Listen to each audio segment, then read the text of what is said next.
जिस घर में इन तीन लोगों का प्रभाव होता है उस घर का सर्वनाश हो जाता है।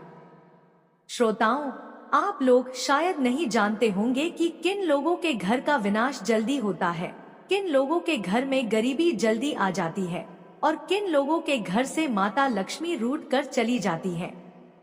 भगवान शिव ने माता पार्वती को बताया कि जिस घर में इन तीन लोगों का प्रभाव होता है उस घर का निश्चित ही सर्वनाश हो जाता है और ऐसे परिवार के लोग सदैव गरीबों के दलदल में फंसते चले जाते हैं।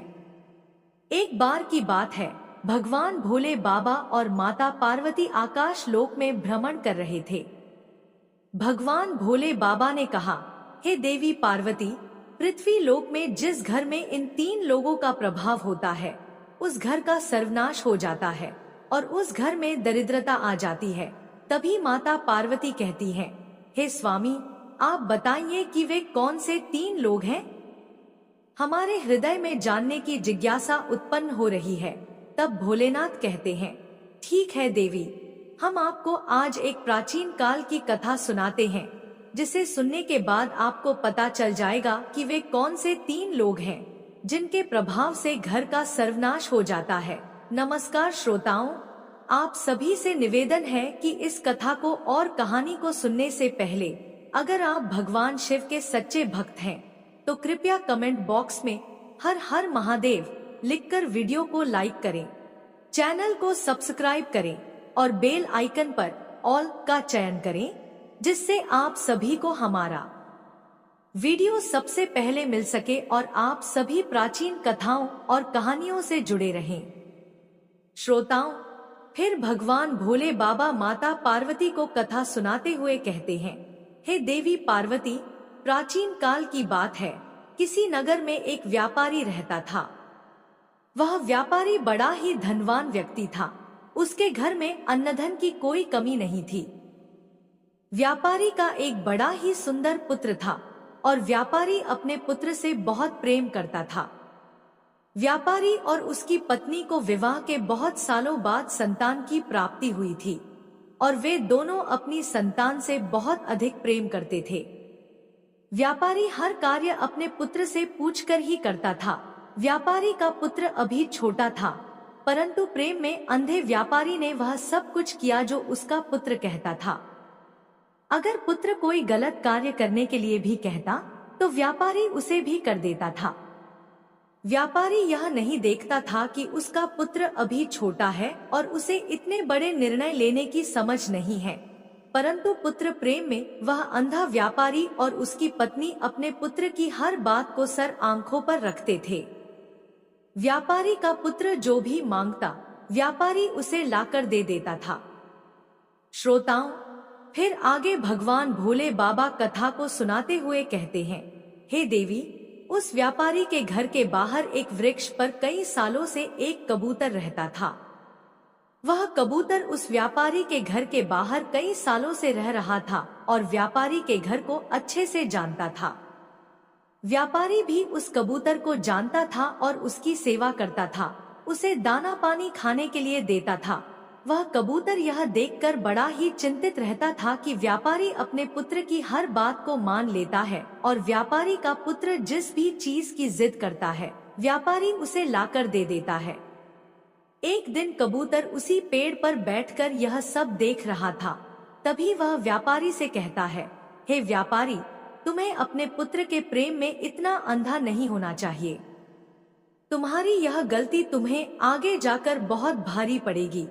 तब व्यापारी कहता है, अरे कबूतर, तुम नहीं जानते, मेरा पुत्र स्वयं भगवान का रूप है। इतनी मनौतियों के बाद मुझे पुत्र की प्राप्ति हुई है। अब वह जैसा कहेगा मैं वैसा ही करूँगा। तब कबूतर कहता है, अरे पुत्र प्रेम में अंधे व्यापारी, तुम्हें मेरी बात समझ में नहीं आ रही है। मैं तुम्हें एक कहानी के माध्यम से अपनी बात समझाता हूँ। श्रोताओं, फिर कबूतर अपनी कहानी को प्रारंभ करता है और कहता है, हे व्यापारी, प्राचीन समय की बात है, एक गांव में एक सेठ रहा करता था। वह सेठ बड़ा ही भोला भाला व्यक्ति था। उस सेठ के 3 बेटे थे। सेठ अपने तीनों बेटों के साथ घर में आराम से रहता था। सेठ ने अपने सभी बेटों का विवाह कर दिया था और उसकी तीनों बहुएं उसकी खूब सेवा करती थी। सेठ की छोटी बहू के घर में आने के बाद सेठ का घर बड़े सुख से चल रहा था। सेठ का व्यापार भी बहुत अच्छे से चल रहा था। छोटी बहू के आने के बाद सेठ के घर में अन्न और धन की कोई कमी नहीं थी और घर का माहौल बड़ा ही शांतिपूर्ण था। उनके घर में कभी कोई लड़ाई झगड़ा नहीं होता था। सेठ के सभी पुत्र एक साथ मिलकर रहते थे और सेठ की बहुएं भी आपस में बड़ा प्रेम करती थी। चारों बहुएं मिलकर एक साथ खाना पकाती थी और अपने पतियों और ससुर को खिलाती थी। सेठ का व्यापार भी बहुत अच्छे से चल पड़ा था। तीनों बेटे व्यापार को बड़े अच्छे से संभाल रहे थे। सेठ सोचता था कि अब तो उसका जीवन सफल हो चुका है। घर में तीनों बहुएं बड़े ही प्रेम से रहती हैं और उसका व्यापार उसके तीनों पुत्र बड़े अच्छे से संभाल रहे हैं। अन्नधन की घर में कोई कमी नहीं है। ऐसे विचार करके सेठ बड़ी सुकून की नींद लिया करता था। श्रोताओं, सेठ की इतनी अच्छी जिंदगी देखकर गांव के अन्य लोग सेठ से जलने लगे थे। गांव के सभी लोग सोचते थे कि यह सेठ तो बड़ा ही सुखी है। इसका जीवन बड़े ही आराम से कट रहा है और इसके जीवन में कोई दुखद तकलीफ नहीं है। श्रोताओं, आगे कबूतर कहता है, हे व्यापारी, अक्सर मनुष्य दूसरों की तरक्की से जलता है। जिस प्रकार केकड़े एक दूसरे का पैर पकड़कर किसी को आगे नहीं बढ़ने देते, उसी प्रकार मनुष्य भी किसी को आगे बढ़ता देख उसे पीछे खींचने की कोशिश करता है। मनुष्य अपनी तरक्की से जितना खुश नहीं होता, उससे अधिक वह दूसरों की तरक्की देखकर दुखी हो जाता है। अब जब सेठ तरक्की कर रहा था तो गांव के सभी लोग उससे जलने लगे थे। कोई भी सेठ से सीधे मुंह बात नहीं करता था। सभी सोचते थे कि किस प्रकार सेठ का जीवन कष्ट से भर दिया जाए और उसकी खुशी को दुख में बदल दिया जाए। श्रोताओं, यही सोचकर गांव के कुछ लोग सेठ के कुल पुरोहित के पास जाते हैं और कहते हैं, अरे पुरोहित जी, आप यहाँ सूखी रोटी खा रहे हो और वहाँ आपका धनी सेठ बड़े आराम से पकवान खा रहा है, अपनी बहू के हाथों का स्वादिष्ट भोजन कर रहा है। तब पुरोहित जी कहते हैं, आप लोग क्या कहना चाहते हैं? मुझे बात समझ में नहीं आ रही है। तब गांव के लोग बताते हैं, पुरोहित जी, आपका जीवन तो आपके जजमान से ही चलता है, परंतु आपका जजमान तो बड़ा सुखी है, उसके जीवन में कोई कष्ट नहीं है। याद करिए, आपके इस जजमान ने आपको आखिरी बार अपने घर कब बुलाया था? अगर वह आपको अपने घर नहीं बुलाएगा और आपसे हवन पूजन नहीं करवाएगा तो भला आपकी रोजी रोटी कैसे चलेगी? आपका घर कैसे चलेगा? श्रोताओं, कुल पुरोहित को गांववासियों की बात समझ में आ रही थी। वह भी सोच रहा था कि बात तो सही है, सेठ ने बहुत समय से मुझे अपने घर नहीं बुलाया है और उसका जीवन बड़े ही सुख से कट रहा है। इस प्रकार तो मेरे बीवी बच्चे भूखे मरने लगेंगे। कुल पुरोहित कहता है, अरे भाइयों, आपकी बात तो बिल्कुल सत्य है। सेठ तो बड़ा धनवान बन चुका है, उसका व्यापार भी बड़े तेजी से आगे बढ़ रहा है। उसके तीनों पुत्र बड़ी मेहनत करते हैं और उसकी चारों बहुएं मिलकर बड़े प्रेम से अपना जीवन व्यतीत कर रही हैं। उनके जीवन में किसी प्रकार का कोई कष्ट नहीं है। तब गांव के लोग कहते हैं, पुरोहित जी, अगर आप अपना घर चलाना चाहते हैं और सुख से जीवन जीना चाहते हैं तो आपको कुछ ऐसा करना पड़ेगा जिससे आपके जजमान सेठ के जीवन में कुछ कष्ट आए, उसके घर में लड़ाई झगड़ा हो, तभी वह आपको हवन पूजन के लिए अपने घर में बुलाएगा और आपको धन मिलेगा। अगर ऐसा ही चलता रहा तो आप एक दिन गरीब हो जाएंगे और आपको भीख मांगनी पड़ेगी। इतना कहकर गांव के सभी लोग कुल पुरोहित के यहाँ से चले आते हैं। अब इधर वह कुल पुरोहित बड़ी चिंता में डूब जाता है और सोचता है कि अब मैं ऐसा क्या कर सकता हूँ जिससे सेठ के घर में लड़ाई झगड़ा होने लगे, उसका व्यापार बंद हो जाए, तभी वह मुझे हवन पूजन के लिए अपने घर में बुलाएगा। अब ऐसा सोचकर वह कुल पुरोहित एक साधु महाराज के पास जाता है और कहता है, हे स्वामी, मेरी सहायता करिए।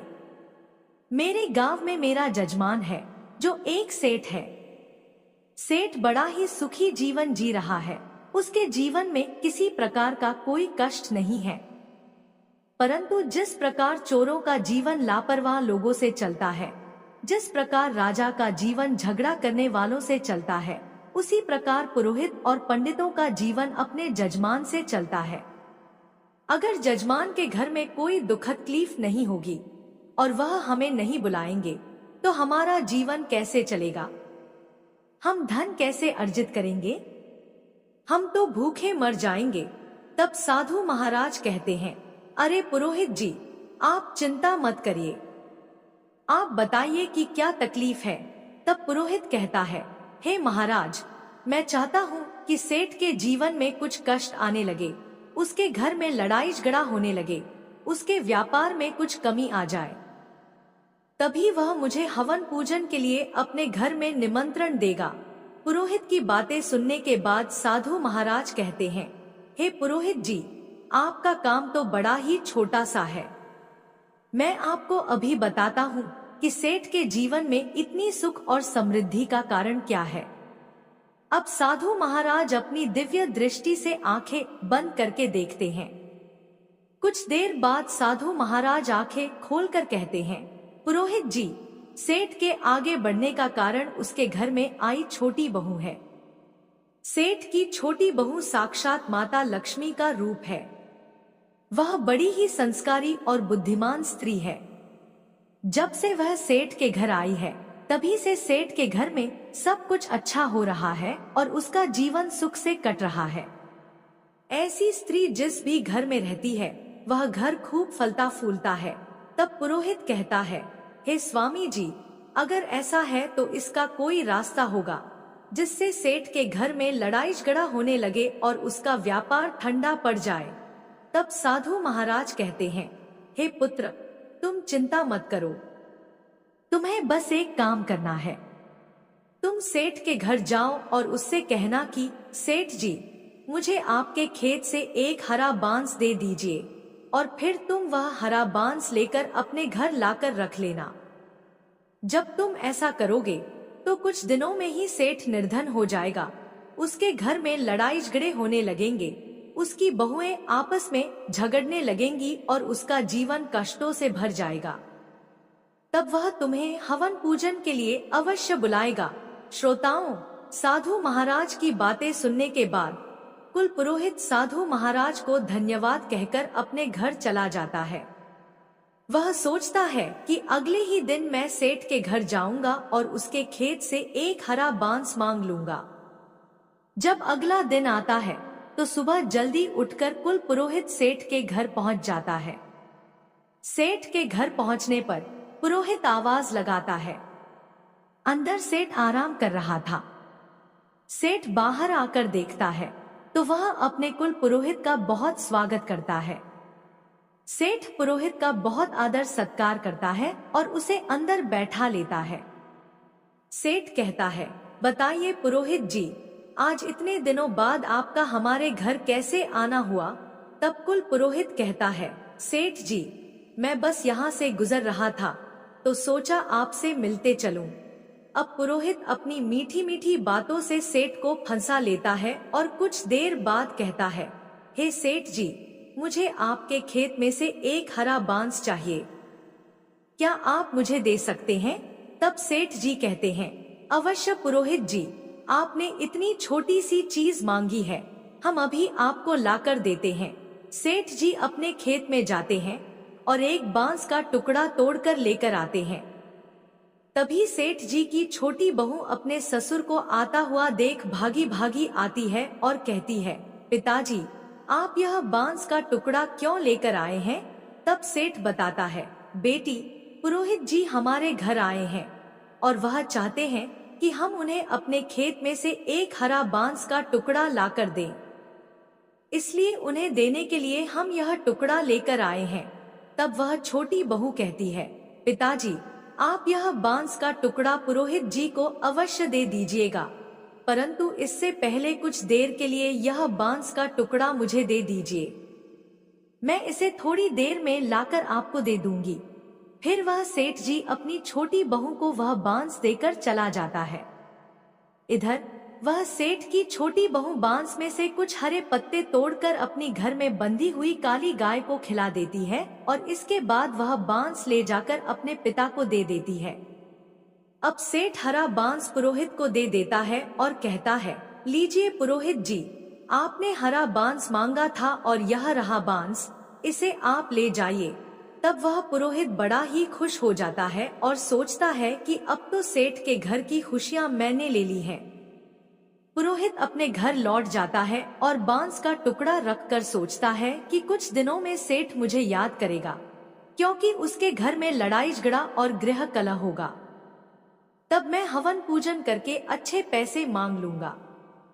ऐसे विचार करके वह कुल पुरोहित बड़ा ही प्रसन्न हो रहा था। अब पुरोहित इंतजार करने लगता है कि कब सेठ का बुलावा आएगा और मैं जाकर सेठ के घर में हवन पूजन करूंगा। श्रोताओं, परंतु इंतजार करते करते 1 महीना बीत जाता है, 2 महीने बीत जाते हैं और तीसरा महीना भी बीत जाता है। अब पुरोहित थक चुका था। एक दिन कुल पुरोहित दोबारा साधु महाराज की कुटिया में जाता है और कहता है, हे महाराज, आपके बताए अनुसार मैंने सेठ से उसके खेत में से हरा बांस मांग लिया था, परंतु 3 महीने बीत चुके हैं और अभी तक सेठ ने मुझे कोई बुलावा नहीं भेजा है। वह बड़े आराम से और सुख से अपना जीवन व्यतीत कर रहा है।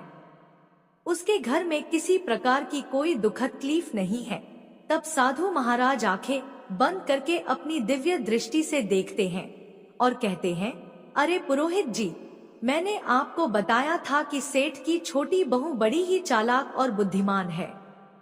जब सेठ आपको वह हरा बांस दे रहा था, तब उसकी छोटी बहू ने उसमें से हरे पत्ते तोड़कर अपनी काली गाय को खिला दिए थे। इस कारण उसकी खुशियां और सुख समृद्धि उसके घर में ही रह गई। परंतु आप चिंता मत करिए, आपकी सहायता मैं करूंगा। फिर साधु महाराज आगे कहते हैं, पुरोहित जी, अब आपको सेठ के घर जाना है और उससे उसकी काली गाय मांगकर अपने घर लाना है।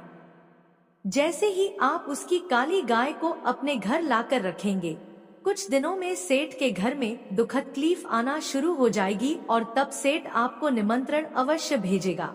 अब वह कुल पुरोहित एक बार फिर प्रसन्न हो जाता है और साधु महाराज को धन्यवाद कहकर अपने घर के लिए निकल पड़ता है। घर पहुंचकर वह सोचता है कि कल सुबह होते ही मैं सेठ के घर जाऊंगा और उससे उसकी काली गाय मांग लूंगा। उसके बाद मैं देखूंगा कि सेठ कैसे इतना सुखी रहता है। अगले दिन सुबह उठकर वह कुल पुरोहित स्नान करके सबसे पहले सेठ के घर पहुंच जाता है। सेठ अपने घर का दरवाजा खोलता है और देखता है कि कुल पुरोहित आया हुआ है। सेठ उसे अंदर ले जाता है और स्वादिष्ट भोजन कराता है। इसके बाद सेठ पूछता है, बताइए पुरोहित जी, आज आपका कैसे आना हुआ? कुल पुरोहित कहता है, सेठ जी, मैं बड़ी ही दुखद तकलीफ में हूँ। दरअसल मेरे घर पर जो गाय है उसने दूध देना बंद कर दिया है और मेरे बच्चों को दूध नहीं मिल रहा है। कई दिनों से मेरे बच्चों ने दूध नहीं पिया है, इसीलिए मैं आपसे सहायता लेने आया हूँ। अगर आप मुझे अपनी काली गाय दे देंगे तो आपकी बड़ी कृपा होगी। पुरोहित की ऐसी दुख भरी बातें सुनकर सेठ सोचता है, चलो कोई बात नहीं, ये हमारे कुल पुरोहित हैं। अगर हम इनका भला करते हैं तो यह पुण्य का काम होगा।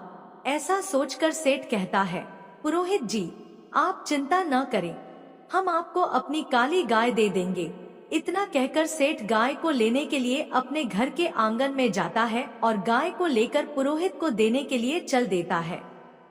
तभी सेठ की छोटी बहू आकर सेठ को रोक लेती है और कहती है, पिताजी, आप इस गाय को लेकर कहाँ जा रहे हैं? सेठ बताता है, बेटी, हमारे कुल पुरोहित आए हैं और उनकी गाय दूध नहीं दे रही है, इसलिए वह हमारी काली गाय लेना चाहते हैं। मैं यह गाय उन्हें देने के लिए जा रहा हूँ।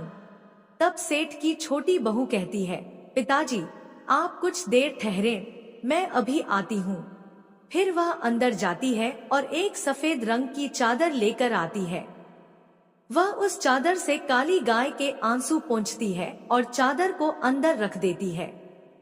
फिर वह कहती है, पिताजी, अब आप जाइए और इस गाय को पुरोहित जी को दे दीजिए। इसके बाद सेठ काली गाय को लेकर पुरोहित जी के पास जाता है और कहता है, लीजिए पुरोहित जी, यह रही आपकी काली गाय, इसे ले जाइए और अपने बच्चों को दूध पिलाइए। गाय को देखकर पुरोहित बड़ा ही प्रसन्न हो जाता है और उसे लेकर तुरंत अपने घर के लिए निकल पड़ता है। अब तो अपने घर पहुंचकर वह काली गाय को बांध देता है और सोचता है कि सेठ बहुत जल्दी उसे अपने घर हवन पूजन के लिए बुलाएगा, क्योंकि उसका जीवन बड़े ही जल्दी दुखों से घिरने वाला है।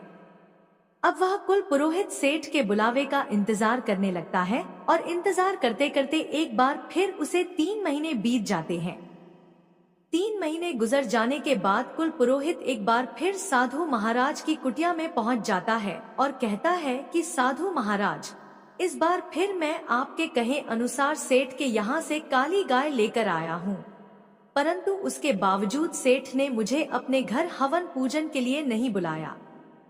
सेठ का जीवन अभी भी बड़े ही सुख से कट रहा है, उसके घर में किसी प्रकार की कोई दुखद तकलीफ नहीं है। तब साधु महाराज एक बार फिर अपनी आंखें बंद करते हैं और अपनी दिव्य दृष्टि से देखते हैं।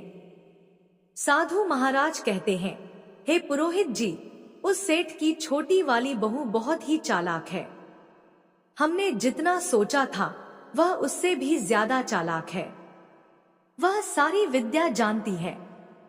सेठ की बहू बड़ी ही बुद्धिमान है। जब आप सेठ से काली गाय मांगने गए थे, तब उसने अपनी सफेद चादर में गाय के आंसू पोंछकर अपने पास रख लिए थे, जिसके कारण सुख समृद्धि उसके घर में ही रह गई। अब यह बात सुनकर कुल पुरोहित बहुत ही चिंतित हो जाता है। वह सोचता है कि जब तक यह छोटी बहू रहेगी, तब तक सेठ का जीवन सुख समृद्धि से भरा रहेगा।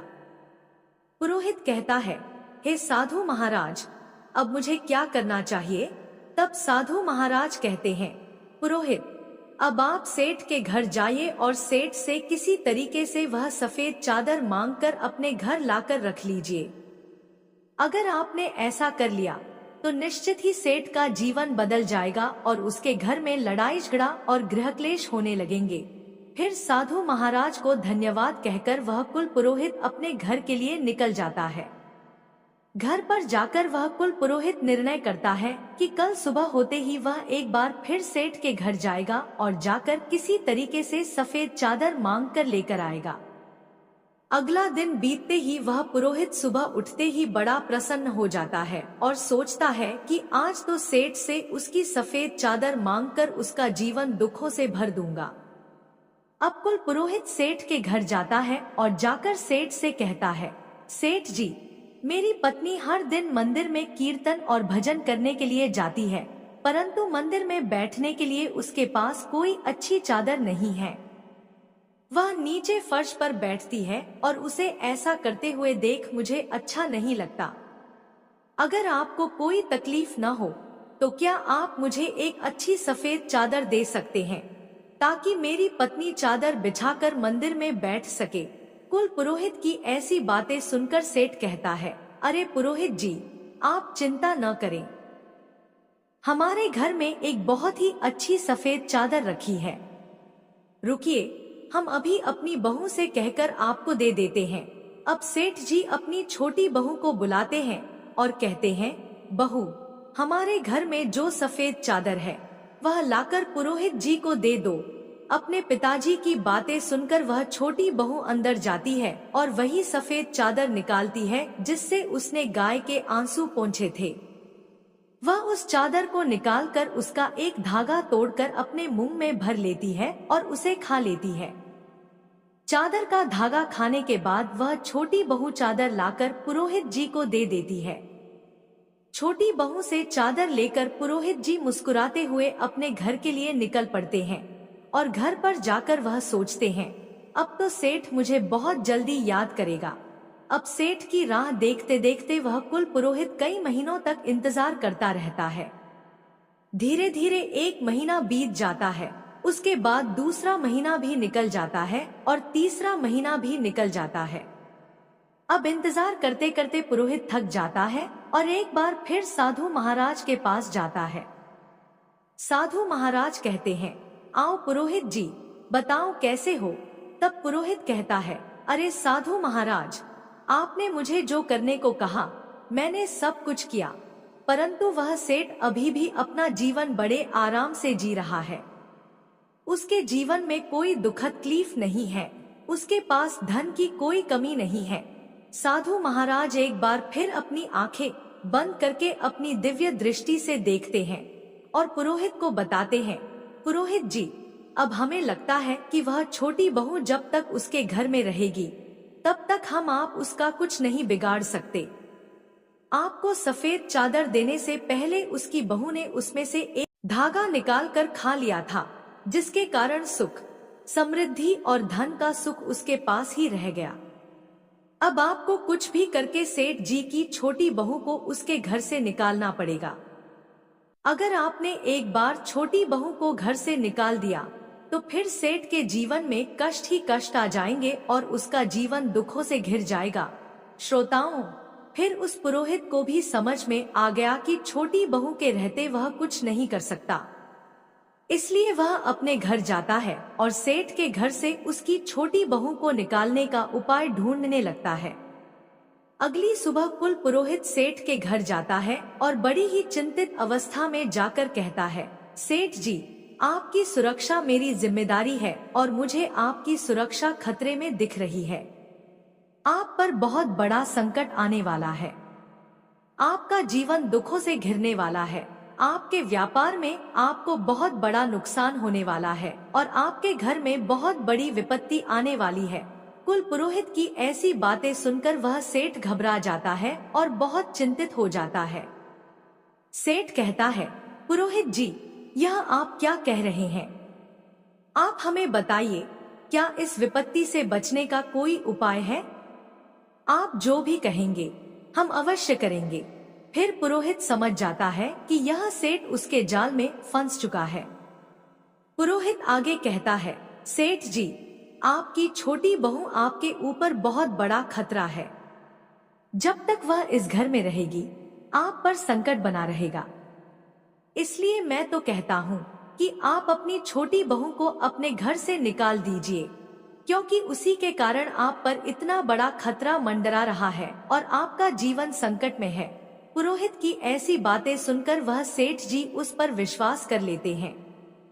सेठ जी कहते हैं कि पुरोहित जी, आप जैसा कहेंगे मैं वैसा ही करूँगा। आप बताइए कि मुझे अपनी बहू को घर से कैसे निकालना है। पुरोहित जी कहते हैं, सेठ जी, आप तुरंत कुछ भी करके अपनी बहू को घर से बाहर निकाल दीजिए। इतना कहकर वे अपने घर चले जाते हैं और सेठ जी चिंता में डूब जाते हैं। वे सोचते हैं कि मेरी बहू तो बड़ी ही अच्छे स्वभाव की है, मेरी इतनी सेवा करती है, मैं उसे अपने घर से कैसे निकालूं? फिर सेठ जी सोचते हैं कि वह मेरे लिए खतरा भी है और उसके कारण मेरे परिवार पर विपत्ति आ सकती है। यह विचार करके सेठ जी अपनी पुत्रवधू के पास जाते हैं और अपनी छोटी बहू से कहते हैं, बहू, आज ही तुम मेरे घर से निकल जाओ। तुम्हारा इस घर में रहना अब सही नहीं है, तुम्हारे कारण हमारे घर में विपत्ति आने वाली है। वह अपने पिताजी की ऐसी बातें सुनकर सब समझ जाती है कि जरूर पुरोहित जी ने मेरे पिताजी के कान भरे हैं। वह बहू कहती है, ठीक है पिताजी, अगर आप यही चाहते हैं तो मैं इस घर को छोड़कर चली जाती हूँ। फिर अपनी पत्नी को घर छोड़कर जाता हुआ देख सेठ का छोटा पुत्र भी कहता है, पिताजी, अगर मेरी पत्नी इस घर में नहीं रह सकती तो मैं भी नहीं रहूंगा। मैं भी अपनी पत्नी के साथ घर छोड़कर जा रहा हूँ। अब वह पत्नी और पति दोनों सेठ जी का घर छोड़कर एक शहर में चले जाते हैं और किराए के मकान में रहने लगते हैं। कुछ दिन बाद वे अपना नया धंधा शुरू करते हैं। सेठ की छोटी बहू, जो बड़ी बुद्धिमान थी, के कारण उनका धंधा बहुत अच्छे से चलने लगता है। उनका व्यापार बड़ा बन जाता है और छोटा पुत्र और उसकी पत्नी दोनों बड़े धनवान हो जाते हैं। वे शहर में अपना मकान भी खरीद लेते हैं। इधर सेठ का घर बर्बाद होता जा रहा था। घर में लड़ाई झगड़ा होने लगे थे। सेठ की दोनों बहुएं आपस में खूब झगड़ा करती थी और सेठ के दोनों पुत्र व्यापार पर बिल्कुल ध्यान नहीं दे रहे थे। सेठ के दोनों पुत्र बुरी संगत में पड़ गए थे और कुल पुरोहित हवन पूजन के बहाने सेठ से सारा धन लूटकर ले जा रहे थे। धीरे धीरे पुरोहित सेठ को पूरी तरह से लूट लेता है और सेठ का पूरा धन ले जाकर अपने घर ले जाता है। अब सेठ की हालत बहुत खराब हो चुकी थी। सेठ के घर में खाने पीने के लाले पड़ गए थे, भोजन नहीं था, पहनने के वस्त्र नहीं थे। अपनी ऐसी हालत देखकर सेठ एक दिन विचार करने बैठता है और गहरा विचार करने पर उसे समझ में आता है कि जिस दिन से मेरी छोटी बहू इस घर को छोड़कर गई है, उस दिन से इस घर की हालत बद से बदतर होती जा रही है। सेठ को यह समझ में आ चुका था कि उसकी छोटी बहू ही है जो उसके घर को बचा सकती है। सेठ तुरंत दौड़कर शहर जाता है और अपने छोटे पुत्र के घर जाकर अपनी लक्ष्मी स्वरूप बहू से क्षमा मांगता है। सेठ अपनी बहू के चरणों में गिरकर कहता है, बहू, मुझे माफ कर दो। मैंने पुरोहित की बातों में आकर तुम्हें घर से निकाल दिया, लेकिन तुम तो साक्षात लक्ष्मी हो। जब तक तुम मेरे घर में थी, तब तक घर में सुख शांति बनी रही, और जब से तुम घर छोड़कर गई हो, घर में गृहक्लेश हो रहे हैं, लड़ाई झगड़ा हो रहे हैं और हम बड़े ही धनहीन हो चुके हैं। ससुर की ऐसी बात सुनकर छोटी बहू कहती है, पिताजी, आप चिंता मत करिए, मैं अभी अपने घर लौटती हूँ। यह भी मेरा घर है और वह भी मेरा घर है। मैंने पहले से ही जान लिया था कि पुरोहित ने आपके कान भरे हैं और आपको कहा है कि आप मुझे घर से निकाल दें। संसार में बहुत से लोग होते हैं जो दूसरों की खुशियों से जलते हैं और उन्हें बर्बाद करना चाहते हैं, लेकिन यह हमारे ऊपर निर्भर करता है कि हम किसकी बातों में आते हैं, कैसे निर्णय लेते हैं और अपने घर को कैसे चलाते हैं। अगर हम गलत लोगों की बातों में आकर अपने ही घर को तोड़ेंगे तो अवश्य हमारे घर का नाश हो जाएगा। इतना सुनकर सेठ अपनी बहू और बेटे को लेकर अपने घर लौट जाता है। बहू घर आती है और उसके कुछ दिन बाद सेठ फिर से तरक्की करने लगता है। सेठ का व्यापार फिर से चलने लगता है और उसके घर में अन्न धन के भंडार भरने लगते हैं। परिवार में सभी मिलजुल कर रहने लगते हैं और सभी में प्रेम और स्नेह बढ़ने लगता है। फिर भगवान भोले बाबा माता पार्वती से कहते हैं, हे देवी, एक दिन सेठ की छोटी बहू सेठ से कहती है, पिताजी, आज मैं आपसे जो कहने जा रही हूँ, मेरी बात को ध्यान से सुनिए। जिस घर में इन 3 लोगों की चलती है, वह घर बहुत जल्दी बर्बाद हो जाता है। सेठ पूछता है, बहू, वह 3 लोग कौन हैं? छोटी बहू बताती है, पिताजी, ध्यान से सुनिए। नंबर 1, बिगड़ा हुआ बालक। जिस घर में बिगड़ा हुआ पुत्र होता है, जो गलत संगति में पड़ जाता है और उसकी बात घर में मानी जाती है, तो उस घर का निश्चित ही सर्वनाश हो जाता है। नंबर 2, जिद्दी और लालची स्त्री। जिस घर में स्त्री लालची और जिद्दी होती है, उस घर में कभी धन नहीं रहता और वह घर कंगाल बन जाता है। नंबर 3, जिस घर का मुखिया बाहर वालों की बातों में आ जाता है और उनके कहे अनुसार चलता है, तो उस घर का सर्वनाश हो जाता है। छोटी बहू आगे कहती है, पिताजी, जिस प्रकार आप पुरोहित की बातों में आ गए थे, उसी प्रकार अगर घर का मुखिया बाहर वालों की बातों को मानकर अपने घर के निर्णय करता है, तो उसका घर अवश्य नाश हो जाता है। इतना सुनकर सेठ अपनी बहू की बातों को समझ जाता है। जब व्यापारी ने यह कहानी पूरी सुनी, तो उसे सब समझ में आ गया। वह अपने पुत्र को सही शिक्षा देता है और पुत्र के अनुसार चलना बंद कर देता है। उम्मीद है कि आपको यह कथा पसंद आई होगी। अगर आपको कथा पसंद आई हो तो वीडियो को लाइक करके चैनल को सब्सक्राइब करें और बेल आइकन पर प्रेस करके कमेंट बॉक्स में हर हर महादेव अवश्य लिखें।